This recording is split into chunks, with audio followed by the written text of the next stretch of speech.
Hello guys, in today's video I'm gonna give a quick demo of Angular. I assume you have installed the necessary software and you have Angular CLI, you have some extensions on your Visual Studio Code, here Angular language and Angular schema. So now ng new client, it's a new Angular project. No to strict mode. Yes, use SCSS. So non-strict mode, you can be a little bit sloppy in your code. SCSS is a dynamic way to generating style, and I think it's very useful. And also that routing, pretty much every Angular application will require some routing at the top level. So okay, you're done. Let's cd into your project client. And now you can add a material library. ng add at Angular material. So what is the material library? It's a toolbox for UI components like drop-down menus, tooltips, buttons, all the kind of stuff. Yeah, let's pick two colors, indigo and pink. Yes, yes. So there are a lot of UI libraries for web applications. The material is made with Angular, it's made for Angular, so I strongly recommend if you do Angular development, use material. ng-serve, oh, what does this thing look like, the default application? Takes a few seconds to compile. This computer is pretty fast.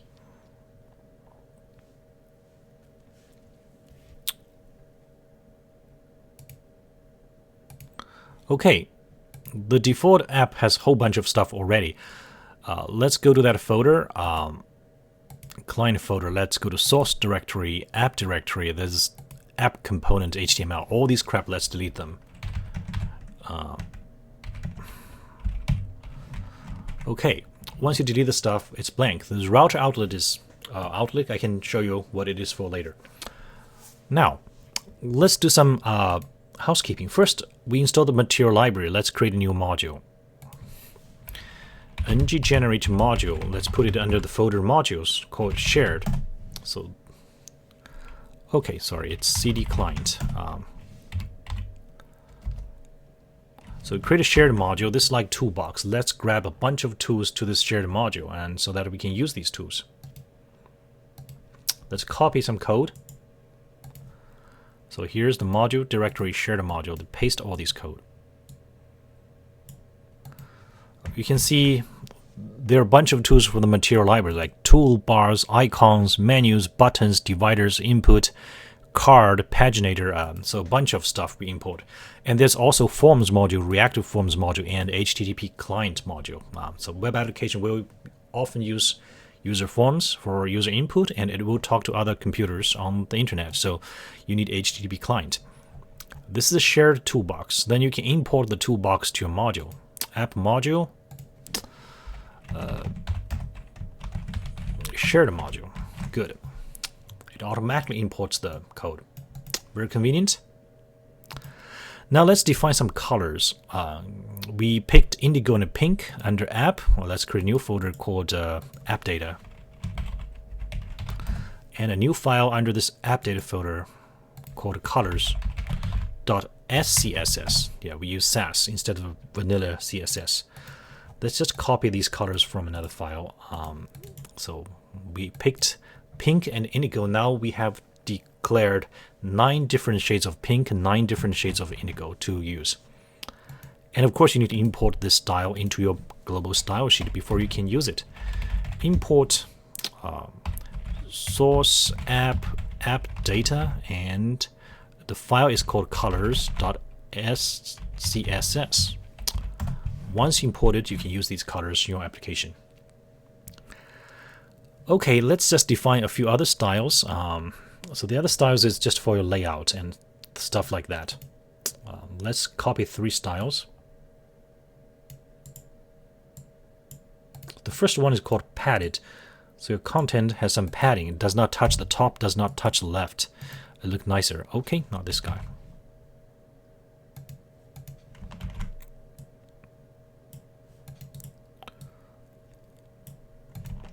The second style is called between. When you have multiple elements, you want them to be evenly spaced. The third style is center. You want to center something. Okay, once you have the colors defined, you have some material library artifacts, you have some styles. Now you can start generate some components. Components is an area on your screen that can be viewed. ng generate components, components folder. Let's see, top bar. Let's generate a lot of them. Yeah, login, register, say update profile. You want to update their password and username. And here we have help. So we have generated a whole bunch of components. You can see under this component folder, there are a whole bunch of components. Each has their own folder. Now let's go to app routing to define some routes, because you want routes. Path, if it's nothing is entered as home page, we want to redirect to your login page. And path match, which is full, exact match, yeah. So if nothing's used, you go to your home page. Path, your home page is called login page, and you want to use component. It's called login component. Now let's save and see what changes. Login works because it's the home page. It automatically redirects you to your login page. Yeah. And path, we have register page. If the person has no account, he can register. Component, register component. Path, update profile, component, update profile component. Path, help, component. Oh, no quotation mark, help component. Okay, you have defined a bunch of routes. Now, there's another component called a top bar component. It's displayed always. You don't have to route to it because it's always displayed. Here, at the top,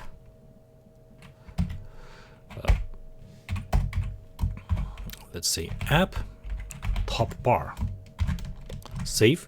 See, top bar works. It's always displayed. Now you can also add some style to the main content.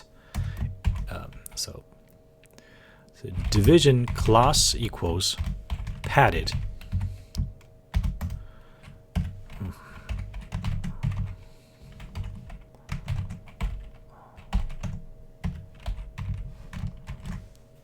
So now you have login works have some padding on left and on top and bottom and right as well, yeah. So it does not touch the edge. Now let's go to your top bar component to style it a little bit.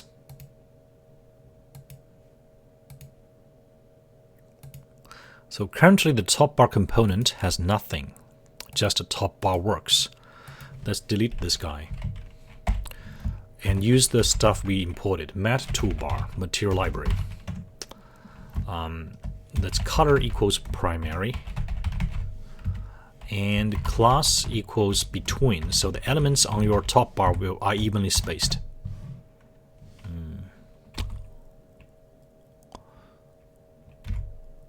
Let me see, something's wrong.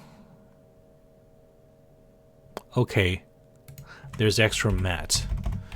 It's mat toolbar, not mat toolbar.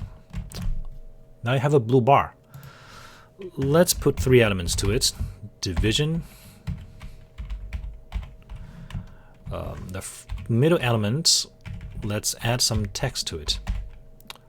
So mean authentication demo. You're building an authentication service using the mean stack. So now you have this text appearing, and you can put some icons here. Mat icon is also one of the tools in the shared module, yeah. Log in. Save. So you have icon appearing here, and you have a help icon. Mat icon help. Because these are links, let's put some links to it. Router link. Router link. This will bring you to your home page. The syntax is a little bit weird. It's a concatenation of a bunch of strings, so that's why you have this kind of weird syntax. Router link equals quotation mark and array of strings. Help. So with the router link defined, you click on this home page, it's login works. If you click on help page, is help works. So allow you to navigate. Now you know the router link. So router link is just a place to display stuff at a router outlet. So whatever the router link points to is displayed at a router outlet. So that's it. Let's just add a little bit of extra style in the local style sheet for this component. Let's add mat icon. Cursor is pointer. So when you mouse over these icons, the cursor turns into a little hand, suggesting this is something you can click on. And let's add another class, also predefined class in material library. Mat elevation Z8, vertical direction is 8. So we have some shades, making the top bar appear as if it's standing out. It's a 3D effect. Okay, I think that's enough for the first video. So we created a bunch of components, rendered the top bar components on the top always, and we rendered the other components in the router outlet, and we have created some navigation. Okay, thank you.